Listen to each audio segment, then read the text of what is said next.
Hi hello বন্ধুরা, আজকে নতুন একটা ব্লগ নিয়ে চলে এসেছি। সুনিতা দি তোমাদের কাছে নতুন একটা ব্লগ নিয়ে চলে এসছে।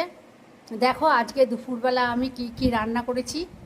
এই দেখো, ভাত তো জানো ডেইলি থাকেই, ওটা বলার কিছু নেই। পটল ভাজা, এটা হচ্ছে পুদিনা দিয়ে আম দিয়ে, তাই তো গো? পুদিনা আম বাটা, দারুণ লাগে এটা। পুদিনা আমের চাটনি, এটার মধ্যে লঙ্কা আছে, রসুন আছে, হ্যাঁ কাঁচা তেল আছে, সব দিয়ে চাটনি করে খাবে, দারুণ। গরমে খাওয়াও ভালো। আর এখানে আছে হচ্ছে গলদা চিংড়ি, এই দেখো বন্ধুরা, গলদা চিংড়ির মালাইকারি।